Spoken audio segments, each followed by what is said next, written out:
एक बर्फ से ढके हुए गांव रासिटी होलो में सर्दियों ने हर चीज को एक जादुई मंजर में बदल दिया था।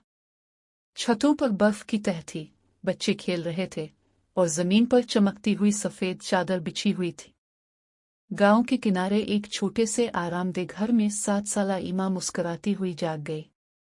आज इसकी सालगिरह थी। वो कई हफ्तों से इस दिन का इंतजार कर रही थी और अपने पसंदीदा केक के ख्वाब देख रही थी, वो चॉकलेट केक जिस पर बर्फ जैसा सफेद आइसिंग हो और छोटे छोटे शुगर के स्नोफ्लेक्स लगे हों। लेकिन जब वो जल्दी से किचन में पहुंची तो उसने अपनी माँ को परेशान हाल पाया। ईमा ने कहा, क्या हुआ उम्मी, आप परेशान हैं? अम्मी ने अफसोस से कहा, रात की बर्फबारी ने तमाम रास्ते बंद कर दिए हैं। बेकरी तुम्हारे सालगिरह का केक नहीं भेज सकती और हमारे पास इतने अज्जा भी नहीं हैं कि हम खुद केक बना सकी। ईमा का दिल टूट गया। बगैर केक के सालगिरह का तस्वुर ही नहीं था। लेकिन फिर उसके चेहरे पर रोशनी सी आ गई और कहा, अम्मी, क्यों ना हम खुद केक बनाएं? हो सकता है हमारे पड़ोसी हमारी मदद करें।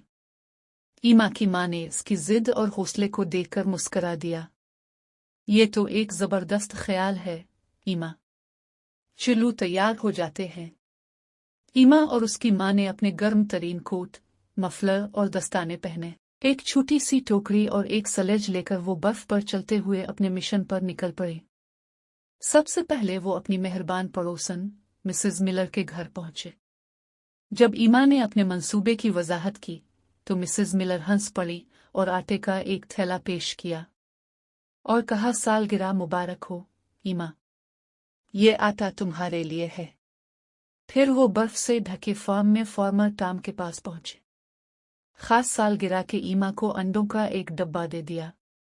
फिर वो जंगल के किनारे मिस्टर जिंकन्स के पास पहुंचे, जो शहद के मक्खियों के छतों की देखभाल करते थे। मिस्टर जिंकन्स ने कहा, तुम्हें कुछ मीठे की जरूरत होगी, और ईमा को सुनहरी शहद का एक जार दिया। आखिर में वो गांव के किनारे ग्रैंडमा रूस के घर गए। उन्होंने ईमा को दालचीनी और जायफल की खुशबूदार मसाला दिया और कहा, यह तुम्हारे केक को खास बना देगा। घर पहुंचकर ईमा और उसकी मां ने काम शुरू किया। जल्द ही उनके किचन में वनीला और दालचीनी की खुशबू भर गई। ईमा ने एहतियात से बीटर में शहद डाला और मज़े से मिक्सिंग बोल में बीटर घुमाया। बीटर को एक पैन में डालकर उन्होंने ओवन में रख दिया। ईमा ओवन के करीब बैठकर देखती रही कि केक आहिस्ता आहिस्ता कैसे फूल रहा है। जब केक तैयार हो गया तो ईमा और उसकी मां ने इसे सजाना शुरू किया। उन्होंने इस पर बर्फ की तरह पाउडर शुगर छिड़की, शुगर के स्नोफ्लेक्स रखे और दरमियान में एक छोटा शुगर का स्नोमैन रखा। शाम ढले, गांव के पड़ोसी ईमा के घर आए। वो छोटे छोटे तोहफे और खुश मिजाज चेहरे लेकर आए थे।